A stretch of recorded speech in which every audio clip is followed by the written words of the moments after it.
From being just a simple developer who made Roblox games as a hobby, to one of the most prolific and successful developers on the platform and owning dozens of different games, making an estimated 18 million Robux, equaling about 60,000 US dollars or 100,000 New Zealand dollars every single day. The developer Jandel has carved his path as one of, if not the most well-known and respected creators on the entire platform. Everyone knows him for Grow a Garden and Plants vs. Brainrot, but who is Jandel and why is he secretly one of the smartest developers on Roblox?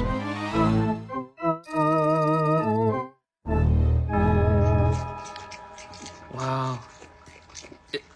It's a raccoon from Grow a Garden. If you think you only know him from Grow a Garden or Plants vs. Brainrot, you are so wrong and you don't even know it. He has 11 studios, being totally unique games, Bad Skeletons, Floating Point Studios, Wacky Wizards, Jandel's Games, Munching Macaws, Jandel's Road Trip, Backhaul, Gunfight Studios, Steep Steps, and Flamenco Dev. And he owns over 35 different games, being Epic Army Battles, Dusty Trip, Gunfight Arena, Steep Steps, Admin Guns, Noob Crushers, Rolling Thunder, Wacky Wizards, Jandel's Happy Runner, Recoil Zombies, Rage Runner, Field Trip, Flamethrower Simulator, Monster Simulator, Game Collecting Simulator, Time Traveling Dungeons, Time Traveling Adventures,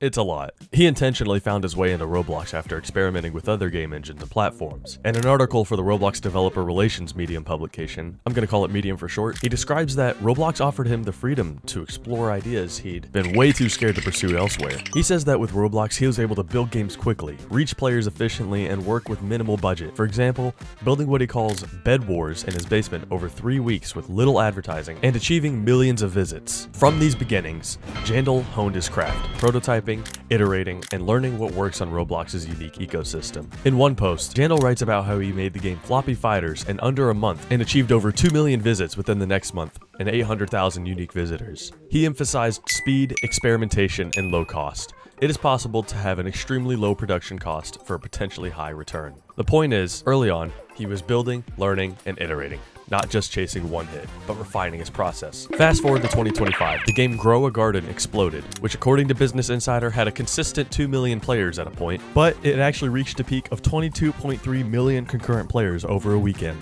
Interestingly, the article states that the game was originally made by a 16-year-old creator, and Jandel later acquired a share in it and helped build it further. The 16-year-old developer being BMW Lux. BMW Lux is a Roblox game developer, and he's known for owning Go Hard Games. BMW Lux has a very strong presence in the Roblox developer community. Most notably, he started Grow a Garden and Do Big Studios, as well as Camo Hide and Seek and Desert Detectors. But this shows the kind of momentum a fresh title can generate, and also how Jandel's role has evolved from solo dev to collaborator to influencer in game development on the platform. But this still doesn't explain why he's the smartest developer.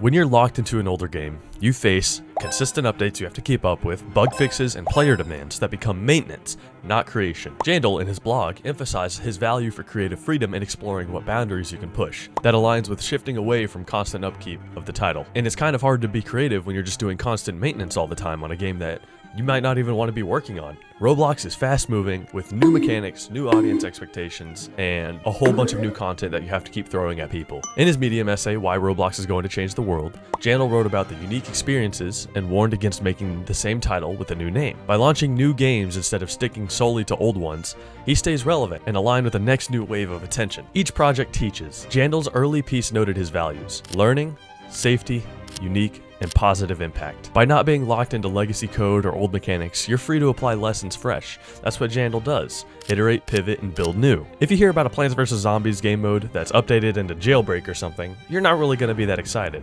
But for a lot of people, if you hear there's a new studio collab that does a Plants vs. Zombies-like game with Brainrot, that's going to generate a lot more attention than just a little update on some game that already exists. While older games can plateau, new ones have algorithmic favor, media attention, community excitement, and a whole bunch of stuff that just leads to way stronger monetization potential. Creative careers thrive on evolution. In his own words, Jandel recognized that developers must strive to create new experience, not just iterate old ones. By shifting focus when the time is right, he ensures his relevance and creative vitality. So is Jandel abandoning his older games? Far from it. He was evolving. He was using his experience, his success, and his creative energy, and when the time was right, he built something new. Creators, developers, and artists alike, the lesson is clear. Sometimes the smartest move isn't to keep polishing the same work, it's to build the next thing.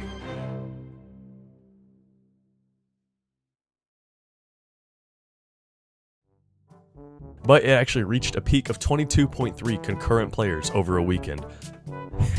Wait, no. Ah! Double for Jandel. Oh my god, what was that? Interestingly, the article states that... Interestingly, the article